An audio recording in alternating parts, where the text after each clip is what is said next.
यावर्षी पावसाळा कमी आहे तर शेळ्यांवरती काही समजा परिणाम होईल का? जसा पिकावरती होतो समजा पाऊस कमी असल्यानंतर तसा शेळ्यांवर होईल का? असे बरेच काही प्रश्न असतात आपल्या मनामध्ये. तर खरं सांगायचं जर मित्रांनो, तर शेळी पालनामध्ये कुठलाही ऋतू असू द्या, उन्हाळा, पावसाळा, हिवाळा, पाऊस पडो ना पडो, शेळी पालनावर काहीच इफेक्ट होत नाही. फक्त काय आहे माहिती आहे का, आपल्याला नियोजन त्या पद्धतीनं करावं लागतं. नियोजन कसं करावं लागतं, आपल्याकडे चाऱ्याचा साठा, चाऱ्याचा पुरवठा हा भरपूर पाहिजे. सुका चारा जर तुमच्याकडे अवेलेबल असेल तर तुमचं शेळीपालन किती दुष्काळ पडू द्या, त्या शेळीपालनाच्या म्हणजे शेळीपालनावर काहीच परिणाम होत नाही. आज पिकाला जर पाऊस जर कमी पडला तर पिकं आपले येऊ शकत नाही. पिकं समजा बिगर पाण्याची येऊ शकत नाही. पण शेळीपालन असं आहे, याला पाऊस जरी नाही पडला, पाऊस कमी जरी पडला किंवा नाही जरी पडला तरी पण शेळीपालन म्हणजे बंद पडू शकत नाही. फक्त चारा, सुका चारा उन्हाळ्यामध्ये जास्त स्टॉक करून ठेवायचा, जेणेकरून किती जरी आपत्ती समजा दुष्काळ जरी पडला तरी आपल्याला अडचण येणार नाही. अशा पद्धतीनं आपण अगोदरच नियोजन करून ठेवायचं. कसं असतं, कधी कोणतं वेळ येईल, कधी कोणता काळ येईल हे सांगता येत नसतं. त्याच्यामुळं अगोदरच पुढचं नियोजन अगोदर करायला पाहिजे.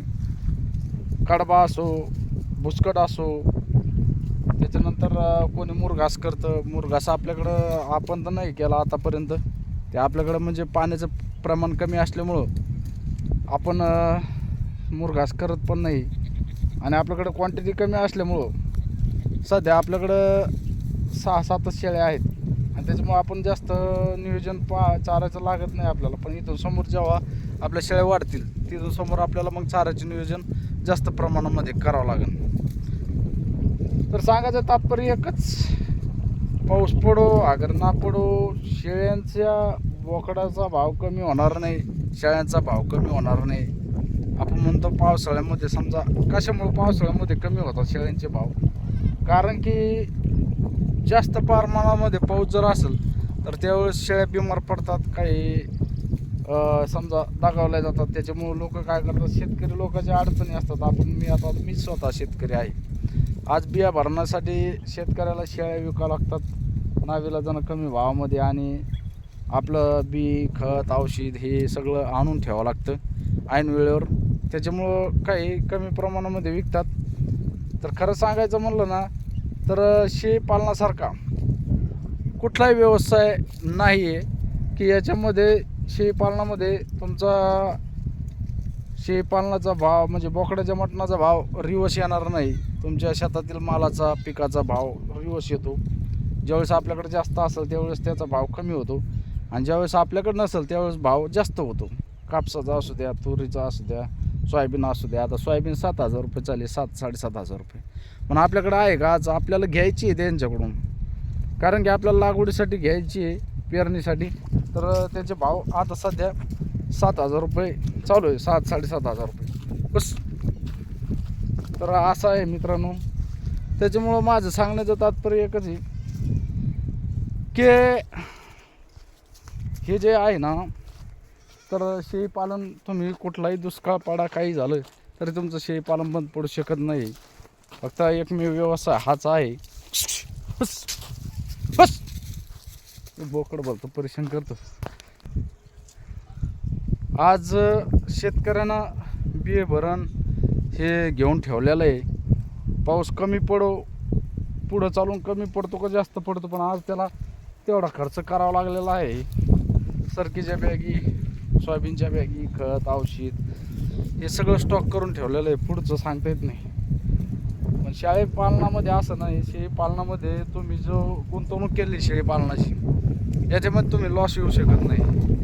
शेळी जरी विकत घेतली तुम्ही 10,000 रुपयाला जर विकत घेतली, तिचे 10चे 20 पुढल्या वर्षी हे 6 महिन्यामध्ये होतात. कारण की बोकडाच्या मटणाचे भाव दिवसांदिवस वाढतच चाललेले, कमी होत नाही. याला खाणारे भरपूर झाले.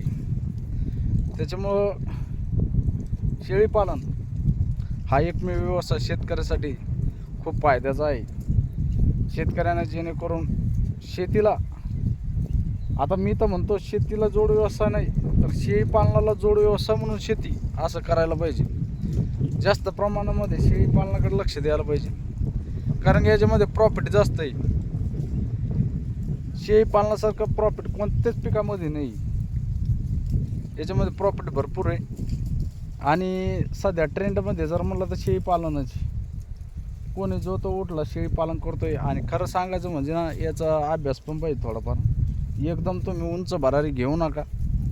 घ्यायचं तर एक 4-5 शेळ्यापासून 1-2 शेळ्यापासून जसं जसं तुम्हाला अभ्यास त्याच्यामध्ये येईल, जसं जसं हे होईल तसं तसं त्या पद्धतीनं तुम्ही शेळी पालन वाढू शकता. एकदमच आपल्या लोकांना कशी सवय लागलेली आहे, एकदम घास घ्यायचा, मग तो घास पचत नाही. कारण कसं 10-20 शेळ्यापासून जर शेळी पालन सुरू केलं तर त्याच्यामध्ये काय होतं, आपल्याला माहिती नसते, नॉलेज नसतं. आणि त्याच्यामध्ये मग काय होतं, मॉर्टॅलिटी होते आपल्याकडून पिल्लांची, शेळ्यांची. नियोजन नसतं, चाऱ्याचं नियोजन नसतं, खुराकाचं नियोजन नसतं. आणि मग ते त्याच्यामध्ये लॉस आल्याच्या नंतर आपण काय म्हणतो, शेळी पालनाचं काही खरं नाही, शेळी पालन बरोबर नाही, असं म्हणजे आपण शेळी पालनाला दोष देतो. खरं सांगायचं म्हणजे तेवढा अभ्यास आपला झालेला नसतो. आज जवळपास मी 5 वर्ष आले फक्त 5 शेळ्यावरती शेळी पालन करतो आहे. कशामुळे वाढवणं मी, की आपला अभ्यास तिथपर्यंत झाला पाहिजे. आता आपल्याला अभ्यास त्याच्यामध्ये समजा माहिती झालं, शेळी कोच मारली, शेळी बिमार पडली, तर आपण त्याच्यावरती थोडाफार इलाज करू शकतो. डॉक्टर यायच्या अगोदर आपण तेवढं इलाज त्या शेळीचा करू शकतो, की जेणेकरून शेळी बकरू आपलं वाचू शकतं. अशा हिशोबानं आपण थोडाफार इलाज करू शकतो. तसं तरी आपल्याला थोडंफार आलं पाहिजे, जेणेकरून आपली नुकसान झाली नाही पाहिजे त्याच्यामध्ये. असं जर आलं तुम्हाला तर त्याच्यामध्ये तुम्ही 50% सक्सेस होता. आणि तुम्ही 10-20 नाही, तुम्ही 50 शेळ्या पण सांभाळू शकता. फक्त त्याचं चाऱ्याचं, खुराकाचं नियोजन आपल्याला व्यवस्थित आलं पाहिजे. हिरवा चारा, सुका चारा, या दोन्हीचा जर अभ्यास तुम्ही केला तर 100% त्याच्यामध्ये आपण सक्सेस होतो शेळी पालनामध्ये. खरं सांगायचं म्हणजे शेळी पालन एवढं काही अवघड नाही आहे बरं का. फक्त याचं नियोजन करता आलं पाहिजे.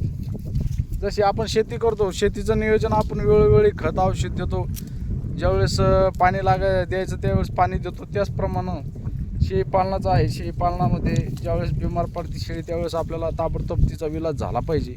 तेव्हाच आपल्याला त्या शेळी पालनामध्ये तंतोतंत लक्ष द्यावं लागतं. शेळी कोच मारली, बिमार पडली, ताप आला, काही झालं, ताबडतोब आपल्याला गोळी देता आली पाहिजे, इंजेक्शन देता आलं पाहिजे, औषध देता आलं पाहिजे.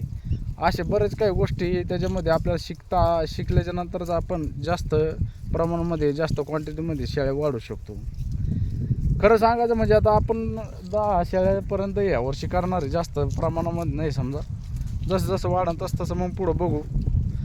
पण थोडं स्टेप बाय स्टेपच करणार आहे, एकदम नवी भरारी घ्यायची आपल्याला. कारण कसं नुकसान झाल्याच्या नंतर ती भरल्या जात नाही. त्याच्यामुळे थोड्यामध्येच समाधान मानायचं.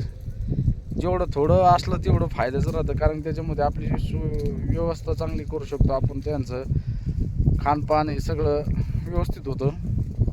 जास्त क्वांटिटी असल्यानंतर आपलं तेवढं लक्ष देता येत नाही. जेवढं आपण कमीमध्ये लक्ष देऊ, जेवढं आपण त्यांची सोय ठेवू, तेवढं आपल्या फायद्याचं असतं. आज एक बोकड जर म्हणलं 5-6 महिन्यात 10,000 रुपयापर्यंत विकलं जातं मित्रांनो. आज बरेच जण मला एक जण कमेंट केली होती की म्हण दादा तू सांगतो म्हणे 800 रुपये किलो बोकडाचं मटण आहे, पण 350. अहो दादा, 350 रुपये किलोना बोकड विकल्यानंतर तुम्हाला फायदाच काय त्याच्यामध्ये? जवळपास 550 ते 600 रुपये किलोना बोकड गेला पाहिजे आपला, तेव्हा आपल्या फायद्याचं. तुम्ही शेळी पालनच कसं करता काय मला लक्षात येत नाही. त्या मित्रानं कमेंट टाकली म्हणे 350 रुपये किलोनं बोकडाचं मटण नाही, तुला खाटकाचा धंदा करावा लागणार. अरे दादा, खाटकाचा धंदा केल्यानंतर तर 800 रुपये पडतो ना. तुम्ही 600 रुपयांना तर विका, मग तुम्ही असा धंदा करता शेळी पालनाचं म्हणल्यावर लॉस येणार नाही तर काय. 350 रुपये किलोनं कोणत्या बोकड्याचं मटण विकता? बस अहो, तुम्हाला छटाक बोकड्याचं मटणाचं तर तुमच्याकडून 250 रुपये घेतात. 250 रुपये प्लेट आहे बोकडाच्या मटणाची. लक्षात घ्या जरा, व्यवसाय करायचा म्हणल्यावर काही करायचं. 350 रुपये किलोनं बोकड देतात का जिवंत? 550-600 रुपयाशिवाय बोकडं देत नाही. काय धंदा करू राहिले काय नाही. कोण मला कमेंट केली पण नाव नाही हे करायचं आपल्याला, जाऊ द्या ते विषय नाही. पण धंदा आपल्याला पुरला पाहिजे अशा हिशोबानं द्यावं लागतं. काही म्हणल्या नसतं जमत हो. तुम्ही कमेंट करायची व्यवस्थित करा. तुम्ही चांगल्या ठिकाणी चांगलीच कमेंट करा, त्याचं काही राग नाही आपल्याला त्यांचा. 350 रुपये किलोनं द्यायचं म्हणल्यावर माणूस शेळी पालन करतो कसं काय माहिती. शेळी पालन नसेल नाही यांच्याकडे बहुतेक, मला लक्षात आलं तेव्हाच. ₹350 रुपये किलोनं कुठं बोकडाचं मटण विकलं जातं भाऊ. म्हणजे जिवंत जरी असला तर तो 500, 550, 600 रुपयापर्यंत विकला जातो. मला माहिती ना, आता मी 5 वर्षापासून व्यवसाय करतो. मी असं धंदा केला असता आतापर्यंत शेळीपालन बंद पडलं असतं मला. जाऊ चला द्या सोडून गोष्टी काही. तर मित्रांनो, व्हिडिओ कसा वाटला कमेंटमध्ये नक्की सांगा. व्हिडिओ आवडल्यास व्हिडिओला लाईक करा, नवीन असेल तर आपल्या चॅनलला सबस्क्राईब करा. आणि व्हिडिओ पूर्ण बघितल्याबद्दल खूप खूप धन्यवाद. असाच सपोर्ट असू द्या तुमचा. धन्यवाद. जय जवान, जय किसान, जय हिंद, जय महाराष्ट्र.